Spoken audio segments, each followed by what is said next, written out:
As u uw Bybels by u het, kan u dit oopmaak by Psalm 41, lekker in die middel van die Bybel.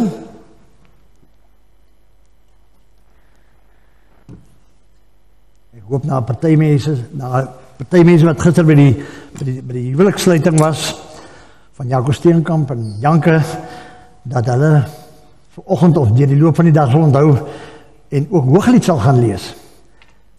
Ek het hulle gesê, hulle mag het nog nie lees nie, veral as hulle nog 18 jaar of ouder is nie, mag nie Hooglied lees nie, maar as hulle omsoek, hy is net so na Psalms. Is lekker om te kry, as jy in die middel van die Bybel gaan oopmaak, en kry hem baie maklik. So as jy nog nie Hooglied gelees het nie, veral as jy getrouwd is, of van plan is om te trou, en jy is 18 of ouder, dan mag jy Hooglied ook gaan lees. Jy sal al hier en daar bloos, maar dat is ook alright. Deel van die lewe en deel van die wondere van om God se kind te wees. Kom ons lees Psalm 41 met mekaar vanmôre saam. Dis 'n Psalm van Dawid. Dis 'n baie interessante Psalm. Jy word verwys na iemand wat hom verraai het. Dis in besonder van belang by die nagmaalstafel, omdat Jesus die nag waarin hy die nagmaal ingestel het, aangehaal het uit hierdie Psalm. Ek sal vir u net nou ook aantoon watter vers 10, wat die Here Jesus aangehaal het. Psalm 41, toch, ek nou by Job 41 opgemaak in plaas van by Psalm 41. Ek spot nou ook oor waar die Psalmboek is om so maklik te kry. Psalm 41. Vir die musiekleier, ek skiet het op bladsy 584 in my vertaling wat ek het. As jy ander vertaling het voor u, ek is jammer dat het so 'n bietjie verskil, maar volg, dit is ook goed om vertalings met mekaar te vergelyk.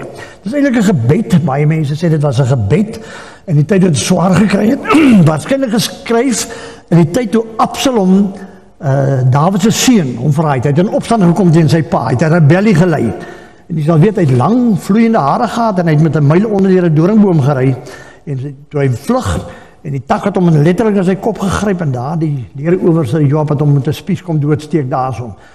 En Dawid het hartstogtelik gehuil oor die kind van hom, al het hy teen hom in opstand gekom. Iets het waar geword dat die Here van hom gesê het, jy gaan swaar kry oor die sonde wat jy gedoen het, omdat jy vir Batsheba, wat ook in 'n besondere manier in die agtergrond is van hierdie Psalm, die sonde wat hy gedoen het, toe hy met Batsheba, 'n mooi vrou, oorspel gepleeg het, 'n kind of kinders by haar gehad het, en hy die prys daarvoor betaal het uiteindelik. Kom ons lees Psalm 41 van vers 1 af, vir die musiekleier 'n Psalm van Dawid. Gelukkig is die mens wat die hulpeloos aan ag neem. Op die dag van onheil sal die Here hom laat omkom. Die Here sal hom beskerm en in die lewe hou. Hy sal gelukkig genoem word in die land. Jy moet hom nie uitlewer aan die begeerte van sy vyand nie. Die Here sal hom ondersteun op sy siekbed, waar hy ook al siek lê. Maak u hom gesond. Hy bekla sy lot. Hy word bedreig. Daar's mense wat hom wil doodmaak. Hy is siek. Hy is waarskynlik al oud. En dan vers 5 kom daar so effens van 'n gedagteverandering. Ek het gesê, Here, wees my genadig. Iets van sonde besef. Ek het God se genade, sy goedheid nodig. Here, wees my genadig, genees my tog, want ek het U nie gesondig. My vyande wens my kwaad toe. Wanneer sterf hy en verdwyn sy naam? As iemand my besoek, huigel hy. In sy hart koester hy onheilsgedagtes. As hy buite kom, dan praat hy. Almal wat my haat, fluister onder mekaar oor my, skinder oor my, dit wil sê. Teen my beplan hulle onheil. Hulle sê, iets slegs het hom aangetas. En hy wat daar lê, sal nie weer opstaan nie. Nou vers 10. Selfs my vriend wat ek vertrou het, hy wat my brood geëet het die hakskeen teen my gelig. Ek gaan myself weer onderbreek. Dawid verwys hier waarskynlik na Agitofel. Jy moet in die Psalm gaan lees, in die Samuel, die historiese boeke in Samuel, ek dink 1 Samuel 15, in 1 Kronieke word daar verwys na hierdie raadgewer van Dawid. En volgens die beste oorlewering was Agitofel die oupa, die grootvader van Batsheba. So ons wonder oor sy motiewe. En ons lees ook in die Bybel dat hy, toe Absalom in opstand kom, was Agitofel nie aan Dawid se kant nie, maar hy was aan Absalom se kant. Hy het die opstand, die rebellie teen Dawid het hy gesteun. En dis die historiese konteks waarin hierdie psalm waarskynlik ontstaan het. Nou kan 'n mens wonder, was Agitofel eerlik toe hy 'n raadgewer van Dawid word, en Dawid waarskynlik dit gedoen het 'n skuldgevoel, omdat hy sy eerste skoonseun laat vermoor het. Jy weet mos dat hy opdrag gegee het dat Batseba se man Uria moes in die voorste linie kom, en hy het gesterf in die gevegte. Hy het hom letterlik laat vermoor, sodat hy die vrou in die hande kon kry, sodat sy skandes nie openbaar gemaak kan word nie. Nou wonder mense of die versoening in die groter familie van daai tyd nie, maar tog gebroei het in die familie nie. En toe Agitofel die geleentheid kry om wraak te neem, het hy kant gekies teen Dawid vir Absalom. En dan sê Dawid, die man wat my brood geëet het sy hakskeen teen my gelig. Nou dis 'n Hebreëse spreekwoord wat letterlik in Afrikaans sê ons, hy het sy rug op my gedraai. En as 'n mens mooi dink daaroor, is dit byna dieselfde. As jy ou so agterna kyk en sy van jou wegstap, dan sien jy hoe lig sy hakskeen op pad soos wat hy wegstap van jou af. Dis letterlik 'n idioom wat sê, hy het sy rug op my gedraai, hy het teen my kant gekies. Hy sê, die man wat my brood geëet het teen my kant gekies. Gaan nie vir die lees nie, kan gaan lees in Johannes 13. Dan is jy by vers 11, 12 rond. Dan sê die Here Jesus, terwyl hy besig is met die gesprek rondom die nagmaalstafel, die eerste nagmaalstafel, dan sê hy presies die woorde wat in hierdie vers 10 staan. Hy haal dit letterlik aan. Hy sê, een wat hier rondom die tafel is, een wat hier by ons is, gaan sy hakskeen teen my lig, gaan my verraai. Die diepste vorm van teleurstelling wat daar kan wees, as die een vir wie jy vertrou, die een wat jy mag en respek aan toevertrou, sy rug op jou draai en jou vyand word, wat verraad pleeg teen jou. En dan leen die skrywer van Johannes, die jong disipel, leen oor, en hy fluister vir die Jesus, wie is dit?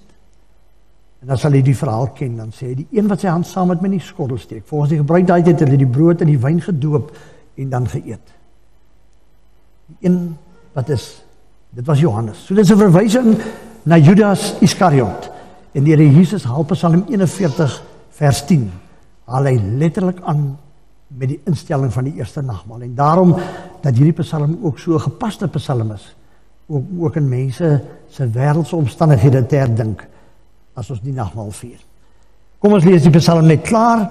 Nadat hy vers 10 geskryf het, kom daar weer 'n wending, dan sê hy, maar, ek het al baie keer vir u gesê, dit is waarskynlik een van die belangrikste woorde in die Bybel, maar. In Hebreëus is dit net so 'n regafstreepie, amper so 'n omgekeerde J met 'n kolletjie in die middel. In Hebreëus sê mens wa. Dis net die eenvoudige enkele klapklankie, maar dit maak die verskil van die wêreld. God is woedend oor sonde, maar hy maak 'n plan daarmee. Dawid voel alleen, verlate. Hy voel verraai en in die steek gelaat deur sy vertrouelinge, maar U, Here, wees my genadig en laat my opstaan sodat hulle dit kan vergeld. Hieraan weet ek dat U my goedgesind is, dat my vyande nie oor my juig nie. Wat my betref, omdat ek onberispelik is, ondersteun U my. U laat my altyd in U teenwoordigheid staan. U laat my altyd in U teenwoordigheid staan. Die woorde, die simboliek van die nagmaal, om in God se teenwoordigheid te wees, om te ervaar, hy staan by my.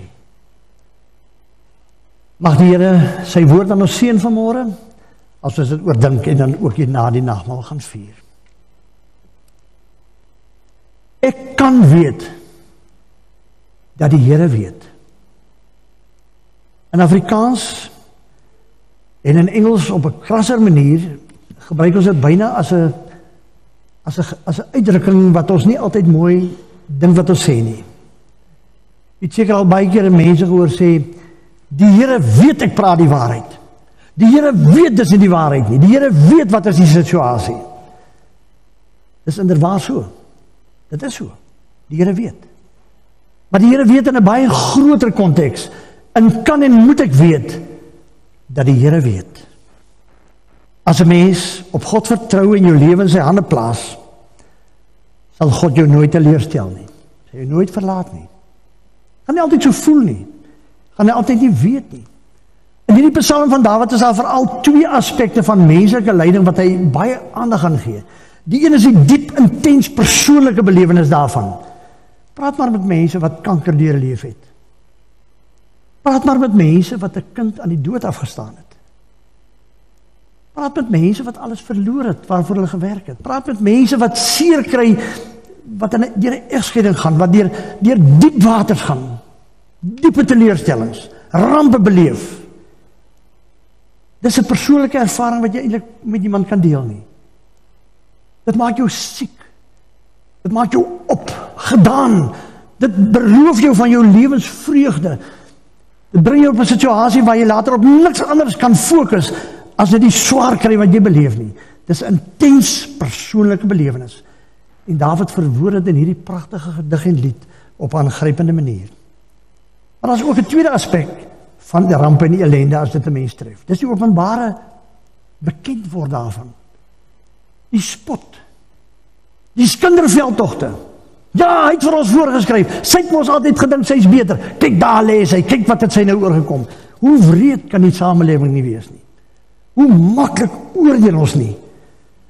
Word ons dan, as ons juist swaar kry en in ons ellende lê, word ons nie verguis deur 'n gemeenskap wat ons eintlik moet dra en moet help en moet liefhet nie. Dan word ons dikwels ander mense se verskoning, die weerlig afleier van ander mense se eie swaar kry. Want elke mens het sy eie bagasie. Maar dit is dikwels so lekker om aan ander se bagasie en ander se swaar kry te praat. Dan voel ek mos 'n bietjie beter.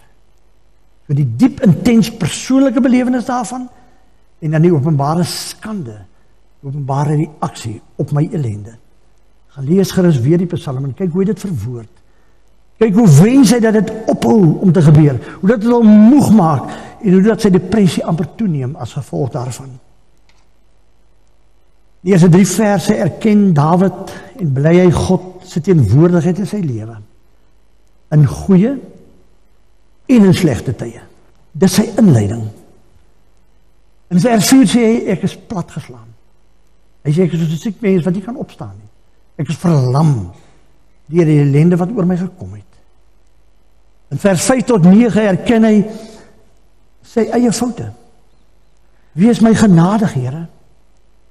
Ek weet ek maak foute, ek weet ek is verkeerd, ek weet ek verdien dit nie, maar ek is broos, ek sukkel, ek is kwesbaar. Ek is die slagoffer in hierdie saak. Moet my nie verlaat nie. Vers 10 kom hy eintlik by die klimaks van sy swaar kry, as hy agterkom hoe dat sy vertroueling hulle rug op hom draai, die haakskeen teen hom lig. En dan in vers 11 en 12, die aangrypende belydenis waarmee hy sy gebed afsluit, dit te sê, God sal my nie verlaat nie. Ek staan in sy teenwoordigheid. Sy hulp en sy herstel sal kom op 'n manier en op 'n tyd wat ek nie weet nie. Maar hy sal dit gee. Die gebed en die wens en die verlange van 'n gelowige mens. As geen twyfel nie dat Psalm 41 goed bekend was aan die Here Jesus. Want hy hou aan die nagmaalstafel as hy sy disippels voorberei op sy dood, sy kruising wat daardie nag sou volg. Dan haal hy aan uit hierdie Psalm. Ook die disippels in Handelinge 1 as hulle praat oor Judas Iskariot, dan hulle aan uit ander psalms, Psalm 49 en 69 en Psalm 109. Dis die woord, dis die Bybel wat hulle geken het in daardie tyd. En hulle gaan soek wysheid en krag in die woord van God soos hulle dit geken het. In die nagmaal vier ons iets heel besonders. Die kruis, die verhaal van Jesus Christus, moes 'n triomftog gewees het. Johannes sê Christus kom na die wêreld toe. Sy kinders erken hom nie. Die wêreld erken hom nie. Die skepping erken hom nie. Wil hom nie ken nie. En wat volg is 'n verhaal van ellende. Ongeëwenaarde lyding en verlating. Kwesbaarheid, eensaamheid, bespotting, verraad, Godverlatenheid. Selfs die mees skandaligste en ergste marteldood wat 'n mens jou kan indink. 'n Teregstelling aan 'n kruis. God se seun sterf 'n skandelike dood soos 'n misdadiger. Maar God is teenwoordig. God is teenwoordig in die lewe en in die werk van Jesus, soos in elkeen van u en my lewe. En hy verander daardie verskriklike gebeure radikaal. Hy keer dit om tot onuitspreeklike liefde. Tot die grootste vergifnis wat mense verstand te bowe gaan. Tot nuwe toewyding tussen God en mens en God. Tot verlossing uit boosheid en sonde. God maak van daardie ellende, van die skande van die kruis, maak hy 'n simbool, 'n trotse, wonderlike, ewige simbool van liefde en vryheid en oorwinning. Waar God teenwoordig is, maak dit nie meer saak wat ek beleef nie. Maak my belewenis van my ellende nie regtig meer saak nie. Want God is teenwoordig. En waar hy teenwoordig is, daar verander alles. En dan kom daar 'n nuwe belewenis, 'n nuwe perspektief. My broer en suster, elkeen van ons beleef goeie dinge en ons beleef slegte dinge. Baie voorbeelde in hierdie gemeenskap. Baie dinge waar ons skaam is, waar ons spyt is, wat seer gemaak het, verlies op baie maniere. Die meeste van ons het al 'n vorm van verraad beleef. Daar's niks wat God in Christus nie beleef en 'n plan mee gemaak het nie. Niks. Daarom 'n eenvoudige maaltyd waarin ons God se teenwoordigheid kan sien vanmôre. In ons swaar kry, in ons broosheid, maar ook in triomf, in oorwinning. Die nagmaal is 'n gedagtenismaaltyd. Ons moet onthou wat gebeur het. Ons moet vertel wat gebeur het. Ons moet dit verkondig. Die nagmaal is ook 'n gemeenskapsmaaltyd. Ons doen dit saam. Ons dra mekaar en help mekaar.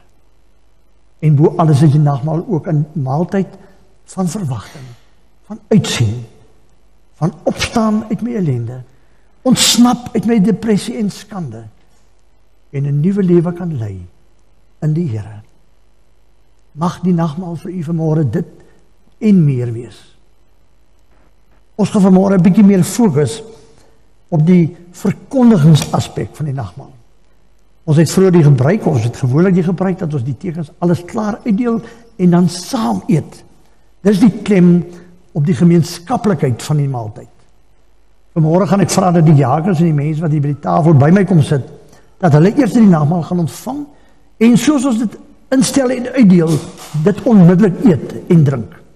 So as jy die broodjie kry, eet dit. As jy die kelkie wyn kry, drink dit onmiddellik. Want ons gaan dit van die tafel af dat uitbeweeg. Die Here Jesus het gesê, gaan verkondig my naam van Jerusalem af, Judea, Samaria, die hele wêreld in. Kom ons simboliseer vanmôre met die manier hoe dat God uitreik, hoe dat sy genade uitdui en groter word, en dit kom aan na my toe, dit kom aan soos daardie bordjie met die brood en die wyn, totdat my inhaal en my oorweldig. Ek deel daarvan word, soos 'n golf wat oor my spoel. Here, wees my genadig. Hier is u genade. Kom ek eet en drink u genade. Mag u ook daardie simboliek raak sien op die manier waarop ons vanmôre die nagmaal vier. Ek wil vir u hartlik uitnooi, ek gaan dit ons daar aan die tafel aangaan, maar dit gereël met 'n paar mense wat hier by my aan die tafel kom sit. Ek hoop jy is gereed, ekskuus dat ons dit nie voor die tyd gedoen het nie, met al die bedrywighede hierdie week. Jy weet mos nou, ek was ook by die ou mense ete gister. Dit was vir my nogal 'n groot verrassing, maar nou het ek die verskoning, ek mag maar vergeet. Maar ons het dit daarom uiteindelik gedoen, so ek vra dat die mense met wie Mati gereël het net hier na my toe kan kom, dan kry ek vir die dag onderdag kan ons aan.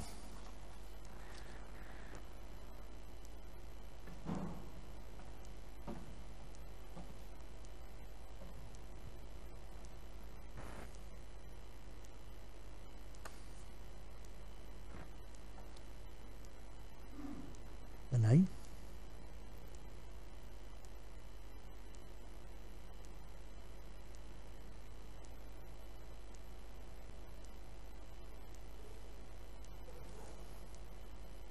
Net bang ek trek een van die goed wat so netjies hier staan, onderste bo. Net 'n bietjie hulp nodig. Ja, kan maar sit. Dankie dat julle bereid is om te kom so by my hier. Kom sit 'n bietjie nader.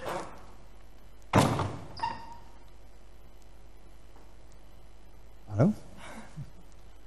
Wat is jouw naam? Je moet even zitten, ik vraag je. Zit je bij mij?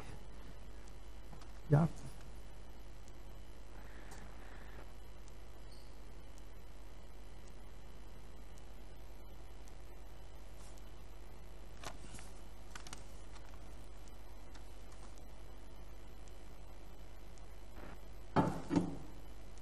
Baie dankie vir die diakens en almal wat gehelp het, vir Anton gehelp het om die nagmaal ook voor te berei, te skink, reg te kry.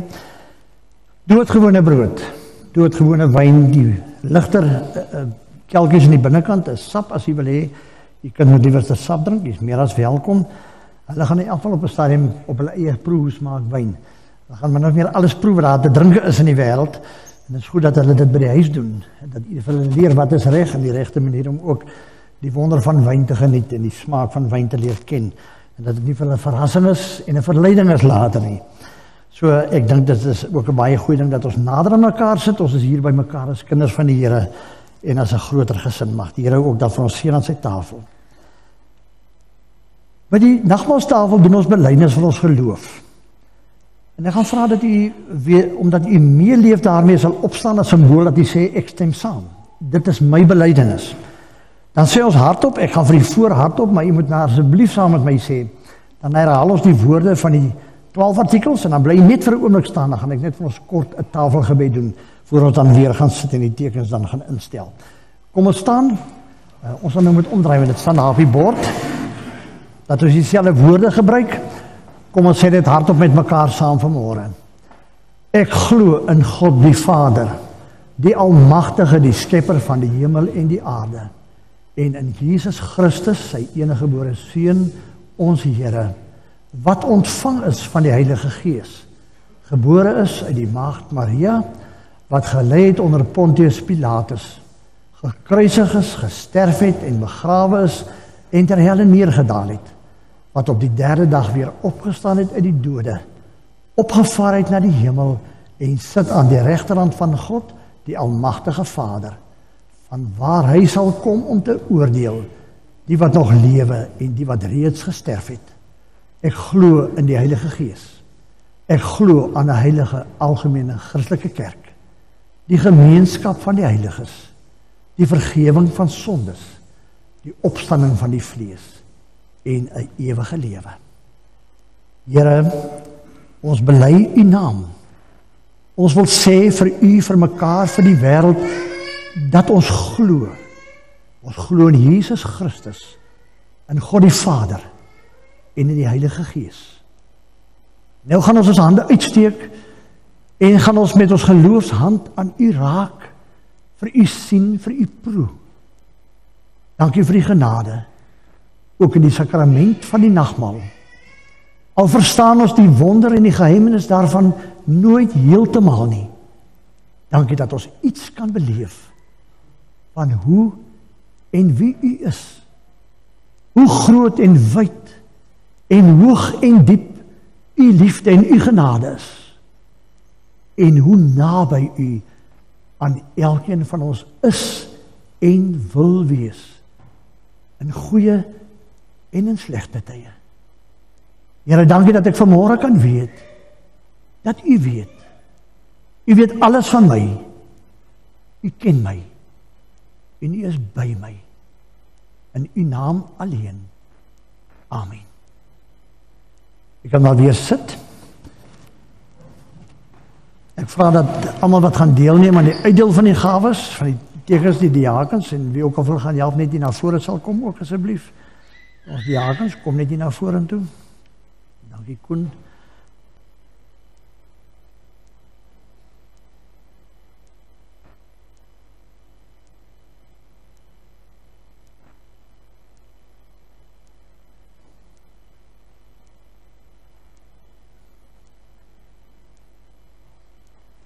Het lyk 'n bietjie rooms, maar ek gaan begin hierdie simboliek volledig te gebruik. Gaan ek begin deur self die teken te gebruik. Die Roomse kerk kry die lidmate dikwels nie die wyn nie, want hulle is bang hulle mors dit. Dit is 'n ander gesprek vir 'n ander dag. Die brood wat ons eet as ons die nagmaal gebruik, is die liggaam van Jesus Christus. In sy opdrag het hy gesê, hou die nagmaal, vier dit. En elke keer as julle die stukkie brood breek en dit eet, dink aan my, onthou my. Weet dat ek vir julle my liggaam gegee het as 'n offer, sodat julle kan lewe en julle sondes vergewe kan word. Net so het hy ook die beker wat op die tafel gestaan het geneem, van die wyn geskink, dit uitgedeel en gesê, neem hierdie wyn, drink daarvan. Onthou die bloed wat hy gestort het, sodat julle vry kan gaan. Onthou die offer wat hy gebring het, sodat daar 'n nuwe verbond van 'n genade kan staan vir ewig. Dat julle my kinders kan wees. En ek julle God en Vader en Verlosser kan wees. Neem dit en drink daarvan. Ek nooi je uit om dit te doen, maar moenie God se genade hou vas nie. Deel dit uit soos wat dit nou in u deur die banke en in hierdie gemeente gaan uitgedeel word. Gaan net ook ry na 'n huis toe waar mense die nagmaal saam met ons gaan gebruik, wat nie meer in die kerk kan kom nie. Wil ek vir die vra, as jy weet wat sulke mense sê vir ons, dat ons met die genade, met die nagmaal ook na hulle toe kan gaan.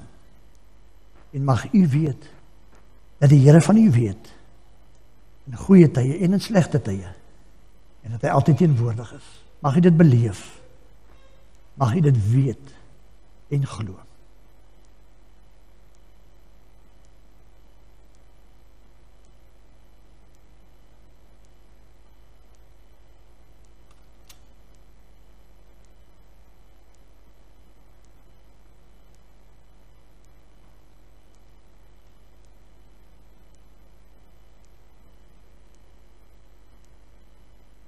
En dan kan maar gebruik soos wat hulle dit kry.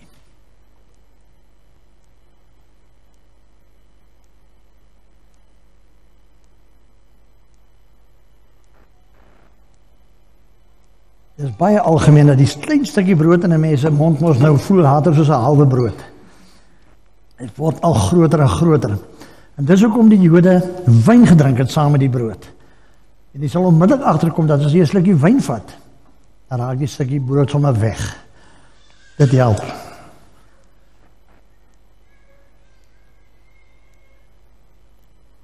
Jy kan dit maar gebruik, die oomblik as jy dit kry.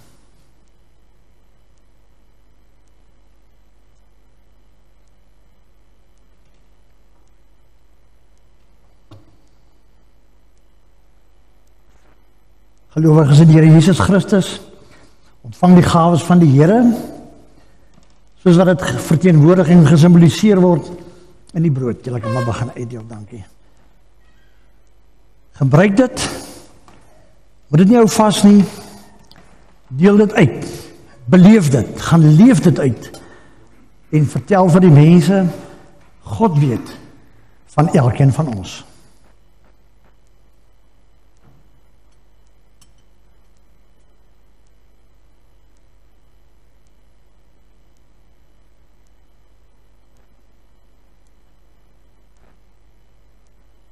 Maar die kelk as jy klaar gedrink het, net daar aan die bank los. Gewoonlik ons jong seuns en kategese kinders, hulle maak dit gou vir ons by mekaar na die erediens.